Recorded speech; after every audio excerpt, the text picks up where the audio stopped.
Hi everyone! You may have noticed that I am British. I'm actually really proud to call myself British. I mean, on the whole, let's just ignore the whole Brexit vote thing. I didn't vote for it. Please don't hate me, European viewers. I love you. I mean, of course, in a few weeks when the World Cup starts, I will be very, very proudly English. England, England, England! In spite of the fact that we always do really, really badly. But on the whole, I consider myself British. And because I have some lovely subscribers from all around the world, I thought I would put together a video that might make you guys understand us British people a little bit better. Yep, I'm about to drop some British knowledge on you. I promise not to do that again. Presenting 10 things that only British people will understand.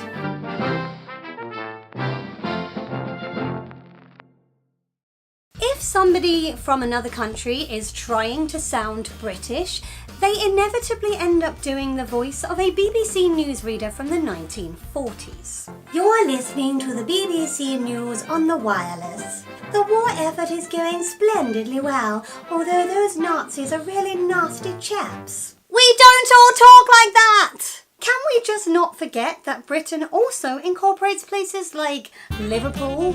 They don't talk like the Queen in Liverpool, And Birmingham. Don't be daft, we don't talk like the Queen in Birmingham. Essex. Oh my days, do you think I sound like the Queen? No, that is well lame. And where I live, Cornwall. Get on there, don't sound like the Queen down here, do we? I'm not going to be welcome in any of those places ever again. Anyway, that's without even thinking about the fact that the term Great Britain also includes Scotland, Wales and Northern Ireland, and none of them sound the same either. Even if you mean well, if you say, oh, I really love the British accent, and you are just meaning Claire Foy in The Crown, we're going to be a bit miffed, because most of us don't talk like that. When something bad happens, we put the kettle on. And when we have friends or family coming round and we want to catch up with them, we put the kettle on. And when we've had a hard day at work and we just want to relax in the evening, we put the freaking kettle on. Now, some slightly snobby British people get puritanical about their tea, but I do not care whether you drink it out of little china cups with your pinky sticking out, or whether you have a big mug of Builder's Brew with 6 sugars in. It doesn't matter to me. We are a nation united by our love of a good cuppa, whatever a good cuppa means to you.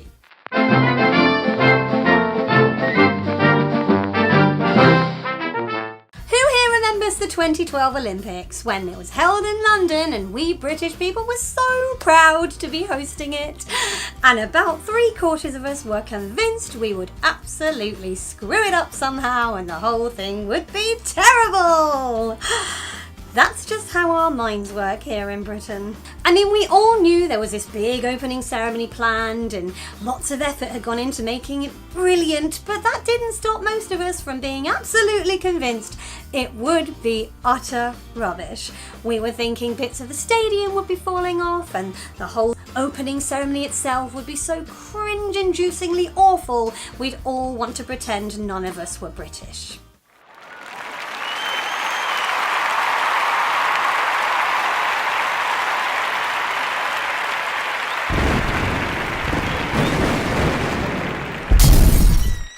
And when it actually happened, and it was kind of really good, we were really pleased, but mildly shocked.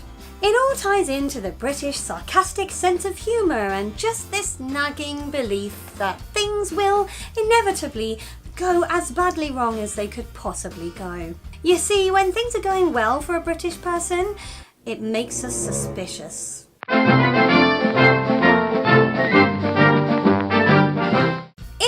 Football team that is from the lower leagues and no one's heard of them and they're made up of only semi-professional players and somehow they make it all the way through a competition to a point where they have to play a premiership team that's known the world over, most of the country will passionately support that little team because we just love an underdog. It doesn't matter that there is almost no hope in hell of the team winning. We are so there for them. I don't care that he's 97 and he walks with a cane. I believe he can win this 200-meter sprint. Go on, old man! You see, some countries like their sports personalities or film stars or musicians or any other kind of human to be really confident, like, yeah, I'm amazing, I'm gonna win, woo! Not here in Britain. We like our people to be just a bit rubbish. That way we can really fully support you and not think you're arrogant, which is a trait that British people really don't like. So if you're really brilliant and great, good for you. But if you're a bit rubbish, the whole country is rooting for you.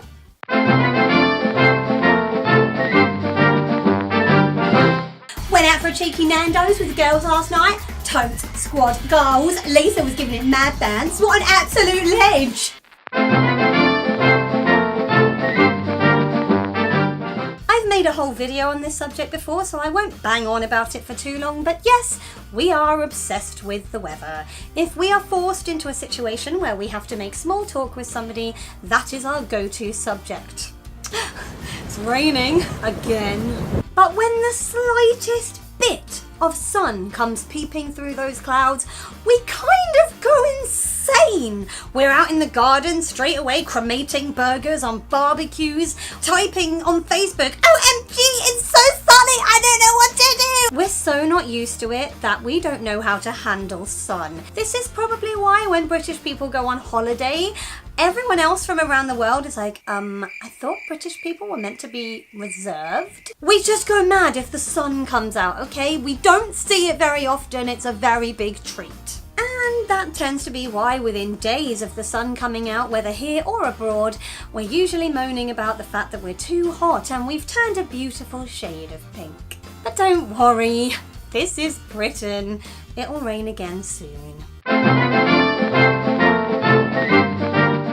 If someone bumps into us in the street, if we need the attention of a shop assistant in a shop, if we are walking into a lift that has more than about 4 people already in it, and sometimes just for our general existence.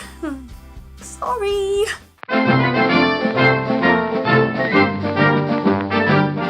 People talk about the British stereotype of queuing, and it all kind of comes into this thing that we like rule and order. And, you know, queuing is just good manners. Pushing in is basically punishable by death. That said, we don't really often make a scene if somebody pushes in or does something impolite. We have a very strict method for dealing with bad behaviour. We don't scream or yell or start fights. We tut.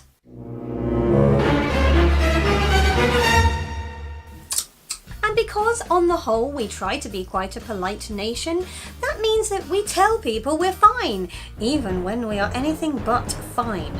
Yeah, that's fine. Thank you. This is exactly what I wanted. Brilliant. Thank you. Fine. Great.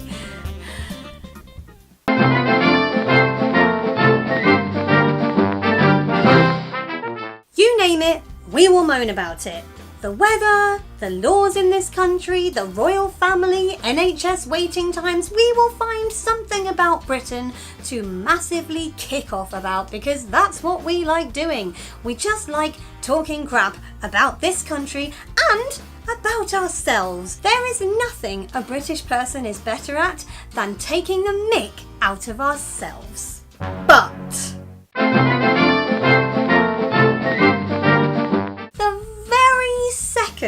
that someone from any other part of the world takes the mick or criticises Britain or the people of Britain.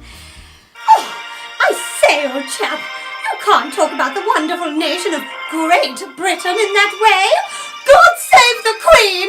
Oh, and similarly, whilst this video is kind of full of British stereotypes, I'm allowed to make those stereotypes because I am British, and it's done with love. The second somebody from anywhere else in the world uses a British stereotype, will probably tut. So there you have it. Maybe now you understand us that little bit better. We're a weird little island, but we're proud of it. If you're a fellow Brit and you are thinking of things I should have added to this video, feel free to add them in the comments and let's have a good old chuckle at our own expense. And if you enjoyed this video, also feel free to give it a thumbs up wherever in the world you're from, because we're all inclusive on this channel. You can click over here if you would like to see last Sunday's video, and you can click on my floaty head if you would like to subscribe. I am going to go and make myself a cup of tea. I'll speak to you next week. Bye!